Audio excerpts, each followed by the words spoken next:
එක්තරා යක්ෂයෙක් අංගුලිමාල මුනිතුන් දැකලා උන්වහන්සේගේ භාවනා කරනකොට වටේ සක්මන් කරනවා.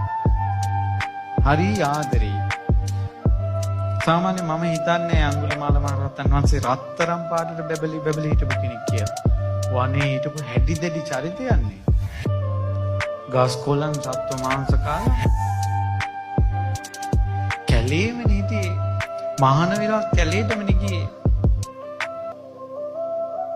ඊට පස්සේ උන්වහන්සේ භාවනා කරන අර යක්ෂයා සැරිසරනවා. අංගුලිමාල මහරහතන්සේ කෙටි කාලෙකින් පිරිනවම් පෑවා මහා වනයේ ඇතුළේ. ගොඩාක් කල් හිටියේ නෑ. ඊට පස්සේ උන්වහන්සේගේ ශ්‍රී දේහය තෙරුන් වහන්සේලා දර දාලා ඒ දේහය දැව්වා. හිතා ගන්න බෑ.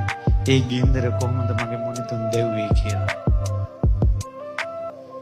අර නිතර භාවනා කරනකොට සක්වලම් කරන යක්ෂයෙක් හිටියන්නේ. අනේ මගේ මුනිදුන් ආයේ කවද දකින්නද? මට නම් ජීවිතයක් එපා කියලා. දුවගෙන ගිහිල්ලා අර ගින්දරට පැන්නා. දැල්වෙන චිතකෙට පැන්නා. පින්වත්නි, යක්කු මේ ගින්දරෙන් පත් වෙන්නේ සාමාන්‍ය ගින්දරෙන්. පුදුමයි, ආශ්චර්යයි. අර චිතකේ දැවුණා.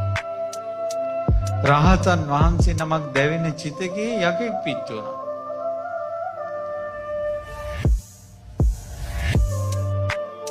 අංගුලිමාල මහරහතන් වහන්සේගේ දේහය දැවිලා ඉවර වෙන්න කලින් ඒ ධාතුන් වහන්සේලා දෙව්ලොව වඩම්මනකොට එයින් දෙව්ලොව ධාතුන් වහන්සේලා වඩම්මනකොට මේ යක්ෂයා මෙතනින් චුතලා දිව්‍ය ලෝකෙට.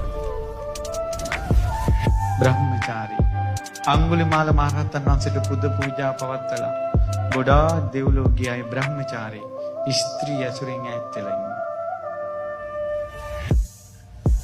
දිව්‍ය ලෝකයේ තියෙන බ්‍රහ්ම විමාන වගේ අංගුලිමාල මහරහතන් වහන්සේට දම් බෙදපු ඒ පිනෙන් දෙව්ලොව ඉපදිච්ච අය. අහෝ ඒ උත්තමයේ වාසනාව. කෙලෙස් කසඩ වලින් ලාමක සිතුවිලි වලින් චුත්ත සිතුවිලි වලින් පීඩා විඳ ඉන්න මේ සංසාර සත්වයා.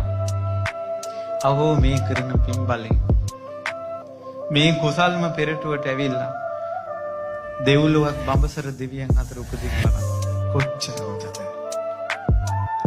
මේ කාම දාහින් ගැලවී යන්න නැත්තම් කොච්චර හොඳද.